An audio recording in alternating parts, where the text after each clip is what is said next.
तो चलिए सबसे पहले मैं आपको बता देता हूं कि नीति निर्देशक तत्व होते क्या हैं। तो देखिए दोस्तों, नीति को निर्देशित करने वाले तत्व ही नीति निर्देशक तत्व के नाम से जाने जाते हैं। देखिए, जब भी केंद्र सरकार या राज्य सरकार द्वारा कोई भी कानून बनाया जाता है तो इन निर्देशक तत्वों को ध्यान में रखकर ही उनके द्वारा कानून बनाया जाता है।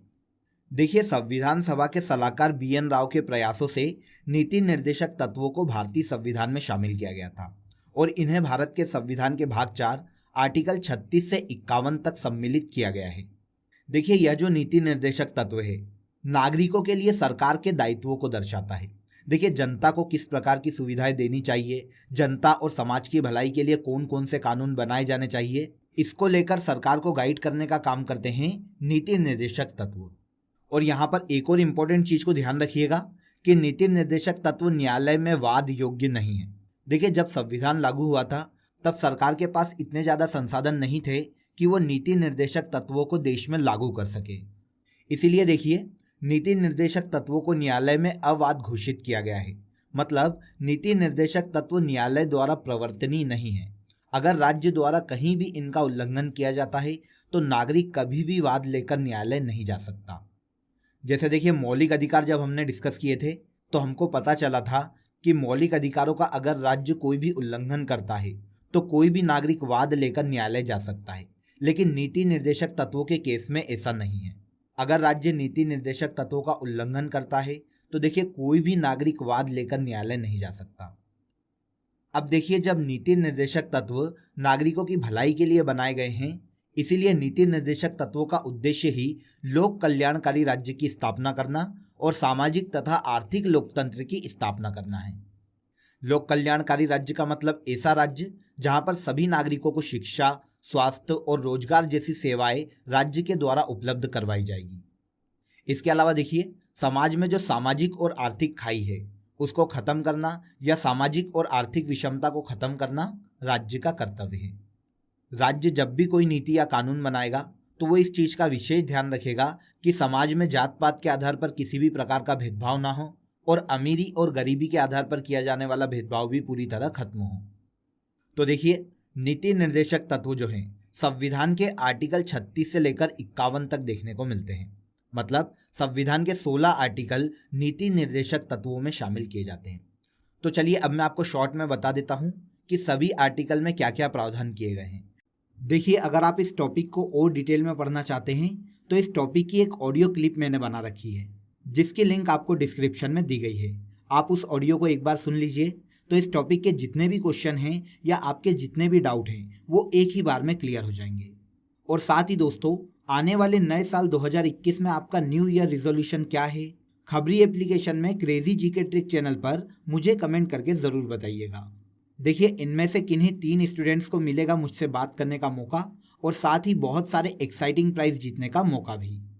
तो देखिए दोस्तों, सबसे पहला आर्टिकल नीति निर्देशक तत्वों का है आर्टिकल 36, जिसमें राज्य की परिभाषा दी गई है। देखिए, राज्य की परिभाषा में उन सभी इकाइयों या यूनिट को शामिल किया जाता है जो किसी भी प्रकार से कानून बनाते हैं, चाहे वो राज्य की विधानसभा हो या केंद्र की लोकसभा हो।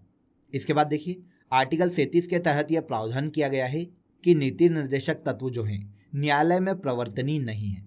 मतलब न्यायालय द्वारा इन्हें लागू करवाने की कोई भी बाध्यता सरकार पर नहीं है। अगर सरकार द्वारा नीति निर्देशक तत्वों का उल्लंघन किया जाता है तो कोई भी नागरिक न्यायालय वाद लेकर नहीं जा सकता। इसके बाद देखिए, आर्टिकल 38 के तहत राज्य ऐसे कानून बनाएगा जो कि लोक कल्याण की अभिवृद्धि करते हों और सामाजिक व्यवस्था को सुनिश्चित करते हों। इसके बाद देखिए, आर्टिकल 39 के तहत राज्य में संसाधनों का वितरण इस प्रकार किया जाएगा कि सभी नागरिकों के मध्य में उसका उचित वितरण हो। इसके अलावा हर व्यक्ति को समान कार्य के लिए समान वेतन का प्रावधान भी आर्टिकल 39 में किया गया है। इसी आर्टिकल के तहत देखिए, आर्टिकल 39 क को भी जोड़ा गया है जिसमें समान न्याय और निःशुल्क विधिक सहायता की व्यवस्था राज्य सरकार का कर्तव्य है। देखिए, अगर कोई भी व्यक्ति बहुत ज़्यादा गरीब है और वो वकील हायर नहीं कर सकता तो ऐसी कंडीशन में राज्य का ये कर्तव्य है कि उसे सरकारी वकील मुहैया करवाया जाएगा। तो इस प्रकार देखिए, नागरिकों को निःशुल्क विधिक सहायता का प्रावधान संविधान के आर्टिकल 39 क में किया गया है। इसके बाद देखिए, आर्टिकल 40 वेरी इंपॉर्टेंट आर्टिकल है दोस्तों। इसे आप इंडिविजुअली ही याद करिएगा क्योंकि ये एग्जाम में बहुत ज़्यादा पूछा जाता है। देखिए आर्टिकल 40 में पंचायती राज के गठन की व्यवस्था की गई है। देखिए जब संविधान को लागू किया गया था तो गांधी जी के विजन को पूरा करने के लिए संविधान के नीति निर्देशक तत्वों में आर्टिकल 40 को जोड़ा गया, जिसमें पंचायती राज के गठन की व्यवस्था की गई। अब क्योंकि ये गांधी जी के विजन को दर्शाता है, इसीलिए इसे गांधी अनुच्छेद के नाम से भी जाना जाता है। देखिए पहले राज्य के लिए पंचायती राज्य बाध्यकारी नहीं था, लेकिन देखिए 73वें और 74वें संविधान संशोधन के तहत संविधान में 11वीं और 12वीं अनुसूची जोड़ी गई और अब पंचायती राज को बाध्यकारी कर दिया गया है। इसके बाद देखिए 3 आर्टिकल यहाँ पर आप एक साथ याद करिएगा। यहाँ पर आपको इन्हें याद करने में बहुत ज़्यादा आसानी होगी और तीनों आपको एक ही बार में याद हो जाएंगे।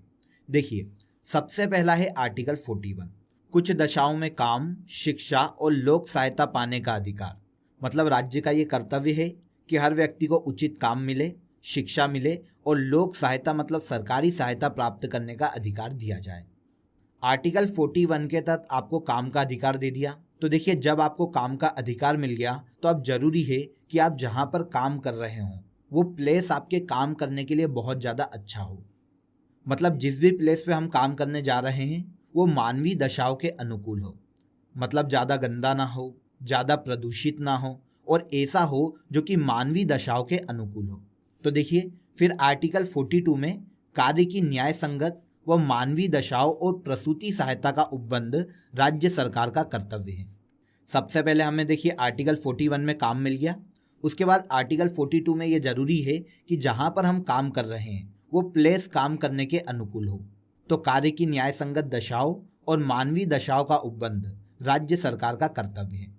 देखिए इसी के तहत प्रसूति सहायता का उपबंध भी राज्य के द्वारा किया जाता है। इसीलिए देखिए सेंट्रल गवर्नमेंट द्वारा 6 माह की मैटरनिटी लीव दी जाती है। क्लियर? तो देखिए आर्टिकल 41 में आपको काम मिल गया, आर्टिकल 42 में काम की न्याय संगत दशाएं मिल गई। उसके बाद जरूरी है कि आपको एक अच्छी सैलरी दी जाए। तो देखिए आर्टिकल 43 के तहत मजदूरों को निर्वाह मजदूरी का प्रावधान किया गया है। मतलब जितने भी मजदूर हैं उन्हें कम से कम इतना पेमेंट तो दिया जाए कि वो अपने जीवन का निर्वाह कर सके। इसीलिए आर्टिकल 43 के तहत राज्य का ये कर्तव्य है कि मजदूरों को निर्वाह मजदूरी की व्यवस्था की जाए। तो देखिए यहाँ पर आपको आर्टिकल 41, 42 और 43 एक साथ बहुत ही आसानी से याद हो जाएंगे। इसके बाद देखिए आर्टिकल 44 में समान सिविल संहिता का प्रावधान किया गया है। तो देखिए इस आर्टिकल को याद करने की एक शॉर्ट ट्रिक मैं आपको बता देता हूँ।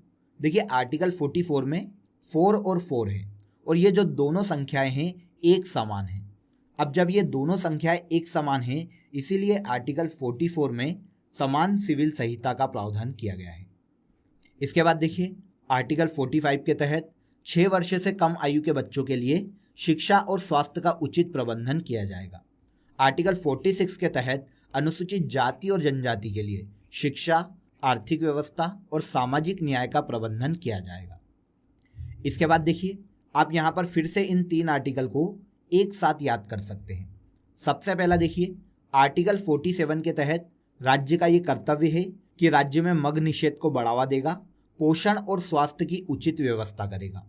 अब देखिए आर्टिकल 47 के तहत अगर कोई भी व्यक्ति शराब पीना छोड़ देता है तो उसका मानसिक विकास होगा, शारीरिक विकास होगा। अब जब शारीरिक विकास होगा तो उसके शरीर को पोषण भी बहुत अच्छा मिलेगा और उसका स्वास्थ्य भी बहुत अच्छा रहेगा। देखिए सामान्यतः जो हाई क्लास होता है वो शराब को एक शौकियाना तौर पर पीता है, लेकिन देखिए मिडिल क्लास या लोअर क्लास जो हैं समाज के वो शराब को बहुत ज़्यादा छक के पीते हैं, क्योंकि देखिए ऐसा माना जाता है कि या तो वो कम पढ़े लिखे हैं या फिर अनपढ़ हैं। क्लियर? ये केवल एक एग्जाम्पल के तौर पर आप समझिएगा, इसे अदरवाइज मत लीजिएगा। क्लियर?